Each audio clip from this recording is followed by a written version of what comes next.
Assalamualaikum warahmatullahi wabarakatuh. Perkenalkan, nama saya adalah Eka Mahendra Rahman dari Prodi PGMI 5C Fakultas Tarbiyah dan berkuliah di Institut Pesantren Matalul Falah. Di sini kita akan membahas tentang P3K,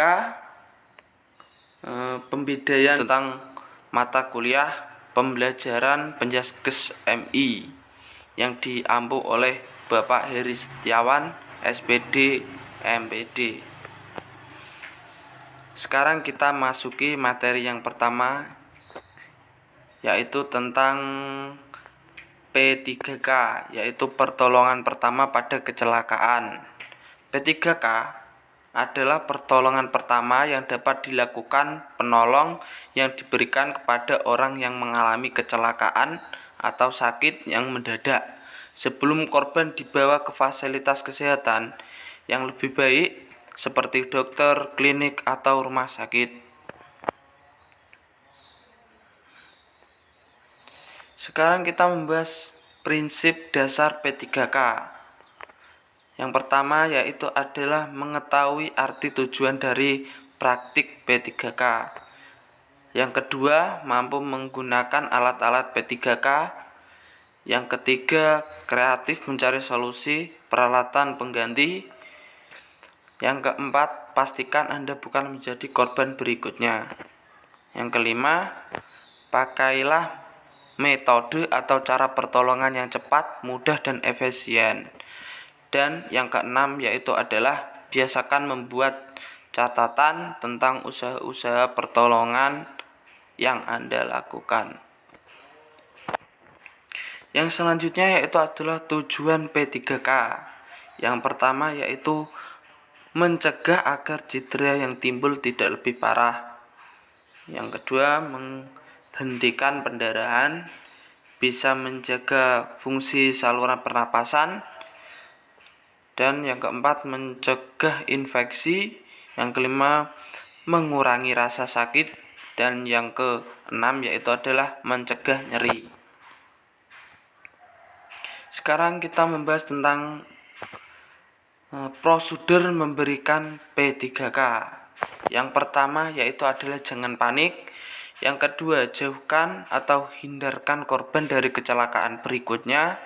Yang ketiga, perhatikan pernapasan dan detak jantung korban. Jika pernapasan korban berhenti, segera lakukanlah pernapasan buatan, periksa dan bersihkan jalan nafas, lalu berikan nafas buatan. Di samping itu, perhatikan detak jantung korban. Jika nadi rahang korban tidak denyut, segeralah untuk melakukan langkah pembangkitan fungsi jantung melalui cara kardiopulmonari. Yang keempat yaitu adalah perhatikan tanda-tanda shock. Yang kelima, pendarahan. Gunakan sapu tangan atau kain yang bersih, tekan tempat pendarahan dengan kuat. Kemudian ikatlah sapu tangan tadi dengan dasi, baju, ikat pinggang, atau apapun agar sapu tangan tadi menekan luka-luka itu. Jika lokasi luka memungkinkan, letakkan bagian pendarahan lebih tinggi dari bagian tubuh. Yang keenam yaitu adalah pindahkan korban dengan hati-hati dan tidak tergesa-gesa. Korban tidak boleh dipindahkan dari tempatnya sebelum dapat dipastikan jenis dan keparahan cedera yang dialaminya. Yang ketujuh yaitu adalah segera bawa korban ke fasilitas kesehatan terdekat. Yang selanjutnya yaitu adalah konsep DR atau danger response. Yang pertama yaitu adalah danger atau bisa disebut dengan bahaya. Pastikan keadaan aman untuk menolong. Yang kedua, respon. Pastikan kondisi kesadaran korban.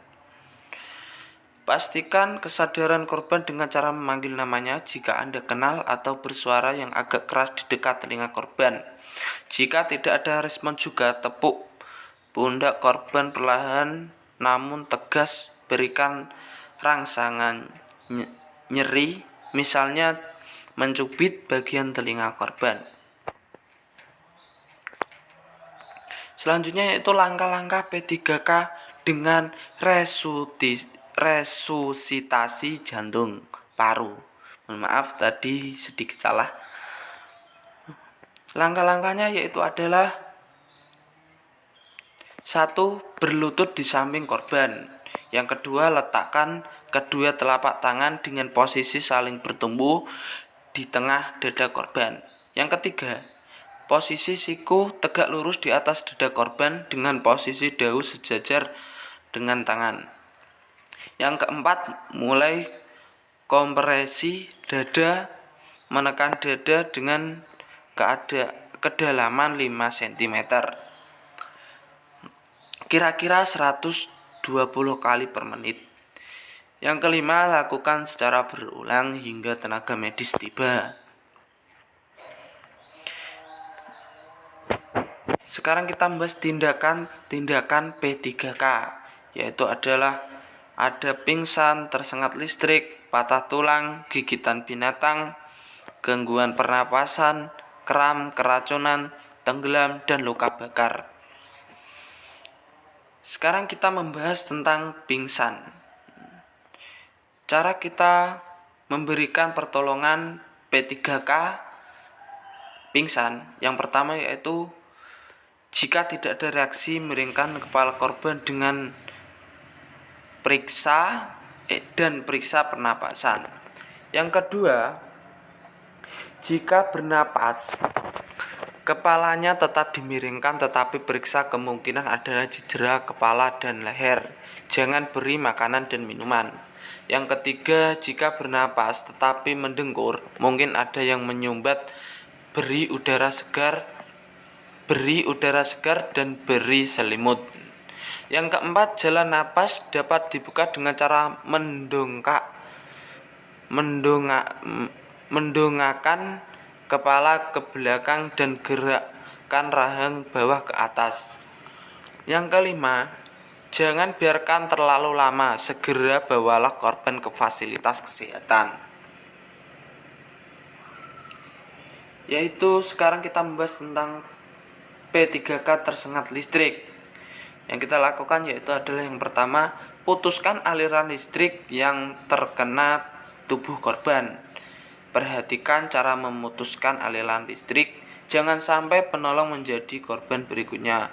Penolong memutuskan aliran listrik dengan menggunakan alat yang tidak dapat dialiri listrik, seperti kayu, handuk kering, dan memakai alas kaki kering.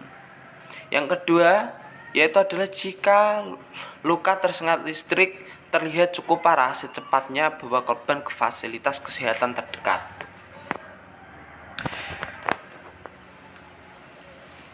Sekarang kita bahas P3K patah tulang. Patah tulang dapat mengalami dua kemungkinan, yaitu patah tulang terbuka dan patah tulang tertutup. Patah tulang terbuka yaitu ujung tangan yang patah menonjol keluar dan ada luka, sedangkan patah tulang tertutup yaitu tidak ada luka, permukaan kulit tidak rusak. Tanda-tanda patah tulang yaitu adalah yang pertama, bagian yang patah membengkak. Yang kedua, daerah yang patah nyeri bila ditegakkan. Yang ketiga, terjadi perubahan bentuk pada anggota badan yang patah. Yang keempat, anggota bagian yang patah mengalami gangguan fungsi. Sekarang kita membahas tentang gigitan binatang, yaitu ada perlukaan, keracunan, dan infeksi. P3K digigit ular. Yang pertama yaitu adalah batasi gerakan pada area gigitan ular. Yang kedua, jangan menghisap darah bekas gigitan ular. Yang ketiga, mengenal jenis ular. Yang keempat, jangan mengikat gigitan ular. Yang kelima, memastikan area gigitan ular berada di bawah level jantung. Yang keenam, jangan menekan gigitan ular. Yang ketujuh, lepaskan aksesoris dan pakaian ketat.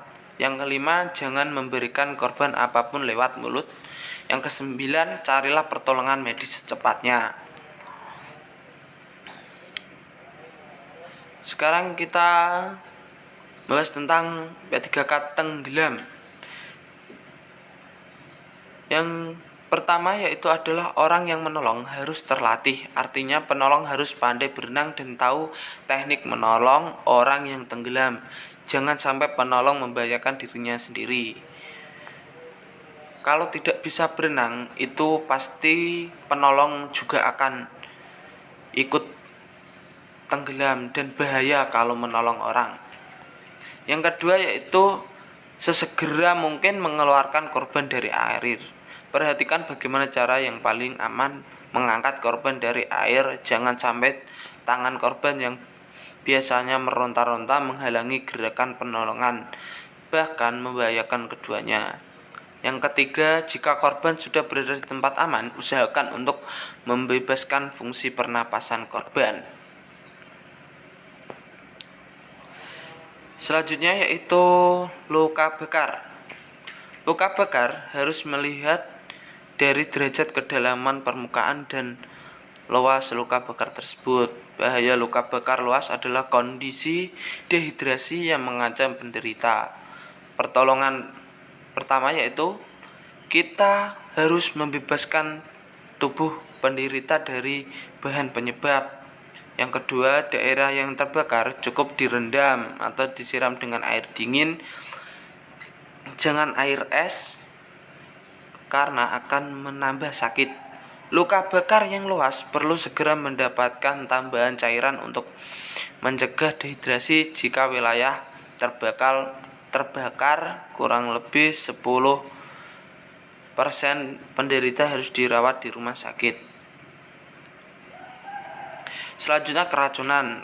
Gejala keracunan keracunan makanan atau minuman yaitu mual, muntah, keringat dingin, dan wajah pucat kebiruan. Penanganan yaitu dengan cara membawa korban ke tempat teduh dan segar. Usahakan supaya korban muntah. Beri norit jika ada.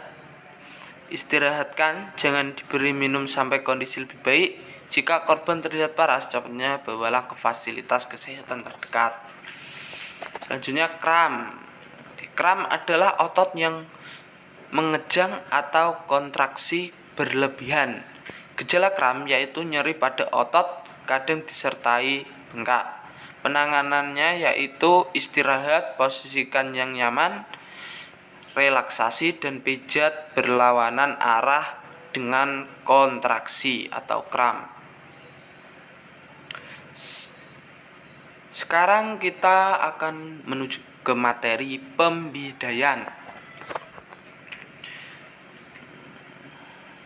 Tujuan dan syarat pembidayaan. Tujuan pembidayaan yaitu yang pertama adalah mencegah pergerakan atau pergeseran dari ujung tulang yang patah, memberi istirahat pada anggota badan yang patah, selanjutnya mengurangi rasa nyeri, dan yang keempat mempercepat penyembuhan.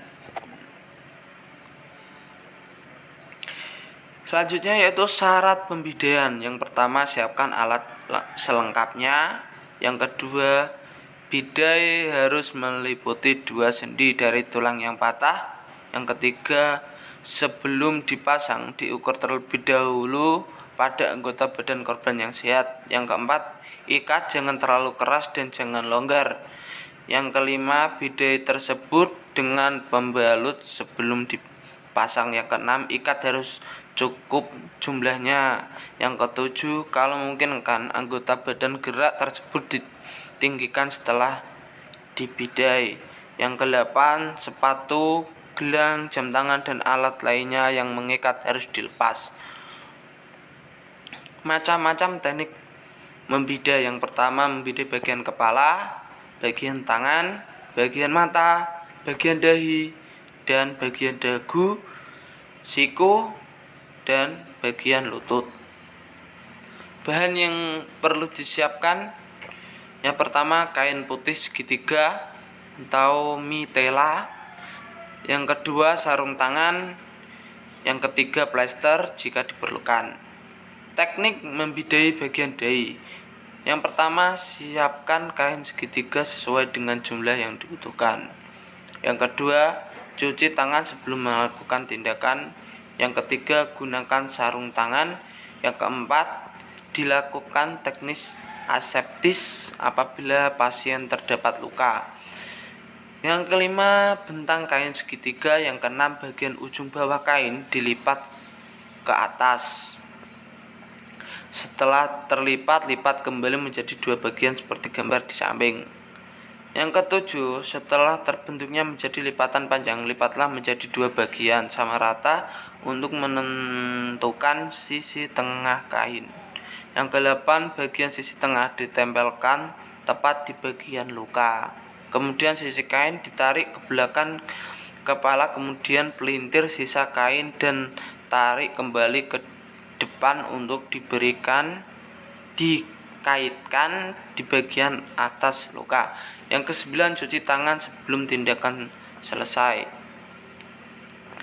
Selanjutnya, teknik membidai bagian kepala. Yang pertama yaitu siapkan kain segitiga yang sudah dilipat menjadi dua bagian. Yang kedua, letakkan kain tepat pada bagian yang luka. Yang ketiga, putarlah bagian ujung kain satu menuju bagian dagu dan sematkan kain dengan posisi di atas telinga untuk mengganjal kaitannya agar tidak lari. Yang keempat, putarkan bagian ujung kain dengan posisi mengelilingi bagian belakang kepala. Yang kelima, kaitkan dua ujung kain tepat di atas bagian yang luka.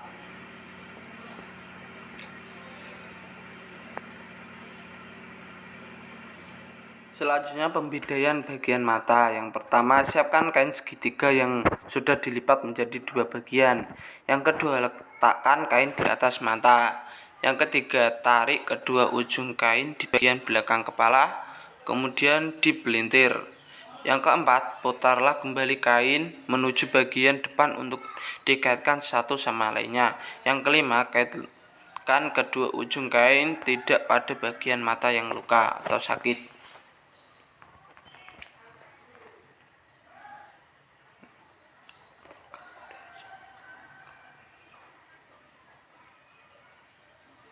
Teknik membidai bagian dagu. Dagu kain segitiga ke belakang diikatkan di telinga kiri atau kanan. Dan yang kedua, di belakang telinga yang pendek lari ke atas, yang panjang dibawahi dengan lipatan harus bawah dagu terus diikat di atas.